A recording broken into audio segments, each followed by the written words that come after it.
Love you so much, Alex. I'll always love you, Alex. Diarrhea.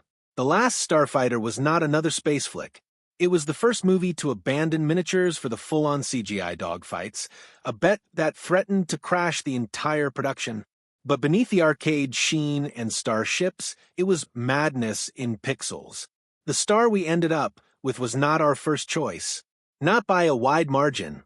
One of the scenes was so dark that it was melted down simply to scrape off a PG rating. And the director? He used to wear Michael Myers' mask. These are 20 strange facts about The Last Starfighter, and underneath the glow and the terror, a single high score made a Gamer the Galaxy's last hope. This wasn't simply sci-fi. This was the daydream that remapped the future. The germ of The Last Starfighter wasn't jotted on a studio boardroom wall. It was conceived in the blinking lights of a video arcade. Screenwriter Jonathan R. Batul watched a teenager stalk, a high score, beads of perspiration on his brow, eyes glued to the screen. Batul thought, what if this weren't a game? What if it were a test, a recruitment drive? That was the movie's hook. Alex Rogan, a trailer park boy who wins the game, only to discover that it is a secret test to identify starfighter pilots in a galactic war. The concept was so ambitious that even Universal was uncertain. But the early 80s arcade phenomenon wouldn't let anyone look away. Children all over America were inserting quarters into machines, and Batul's script gave that addiction a sense of destiny. A joystick, a glowing screen, and a high score. That was all it took to open the door to the stars. That was a game, Centauri. A game. You might have imagined it was a game, but it was also a test, sent out across the galaxy to seek out those possessing the gift to become starfighters. And here you are, my boy. If this kind of story touches your heart, if you're someone who cares about truth, responsibility, and speaking up for the voiceless, please like this video, subscribe to our channel StarVault TV, and share it with someone who should hear it. Let's get started. Here you are. Alex Rogan wasn't always a kid from the trailer park. In earlier versions, his tale developed in suburban greenery with picket fences and manicured lawns. But Universal was afraid it was too much like E.T., another boy next door who gazed up at the stars. So Batul took a risk. He plopped Alex in a dirty trailer park. It added grit to the film, grounded his family in middle-class strife, and provided an astounding contrast when Alex suddenly found himself amidst alien fleets and space battles. The trailer park also provided community, neighbors who rejoiced when he won at Starfighter, who regarded him as one of their own. That small, earthy world made his entry into the stars seem larger, lonelier, and more heroic. Alex wasn't flying away from suburbia. He was fleeing poverty, routine, and a stunted future. That backdrop lent The Last Starfighter its soul and its bite. Casting Alex Rogan was equally uncertain. Lance Guest eventually played Alex, but he wasn't the first choice of the studio. Universal desired a young upstart, a star whose name would carry the film on its shoulders. Michael J. Fox was in consideration during his Family Ties breakthrough, but his sitcom commitment kept him tied up. Eric Stoltz also auditioned before securing Mask and briefly Back to the Future. Even Maggie's part was up in the air. Jennifer Jason Lee-type names circulated before Catherine Mary Stewart got it based on undeniable chemistry with Guest. Ultimately, it wasn't the hottest names that came out on top. It was authenticity. Guest and Stewart weren't stars yet, but as a pair, they felt real. Two teenagers in love, trapped in a nowhere town, suddenly swept up in something much larger. The casting didn't create celebrities. It grounded the story. Prior to Nick Castle's onboarding as director, Universal pursued a new, upstart filmmaker who had just rattled Hollywood, James Cameron.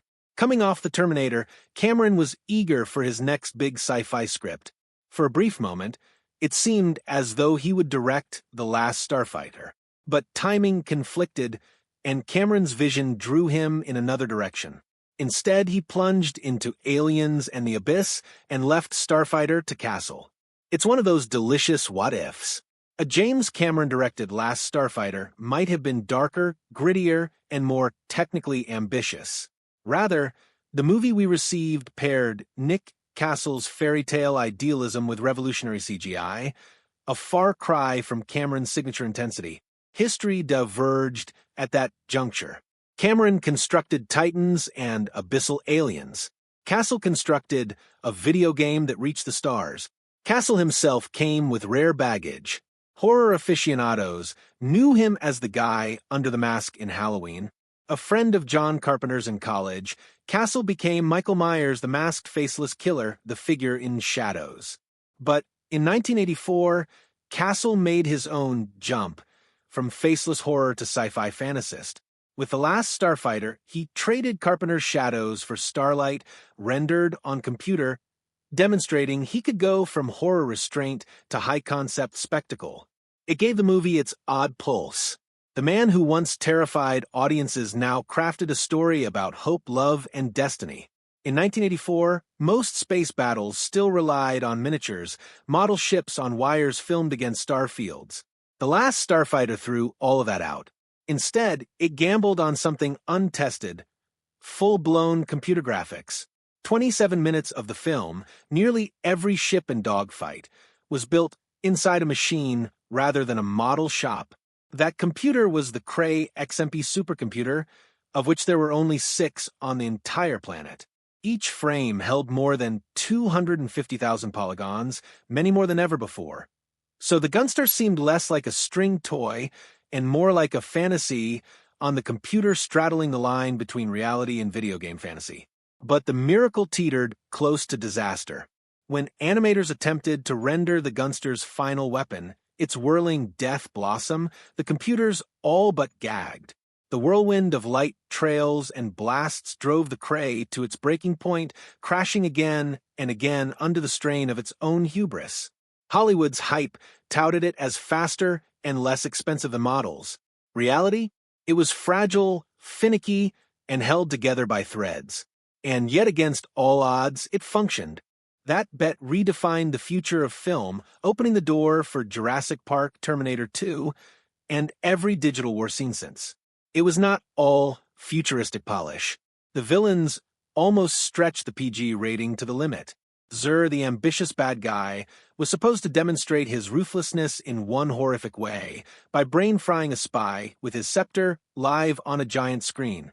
The scene was actually shot out in full, radiating skin, jerking body, the whole thing.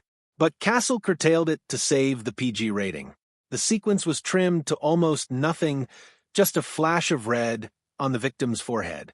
Ironically, The Last Starfighter came out only weeks before the PG-13 rating debuted.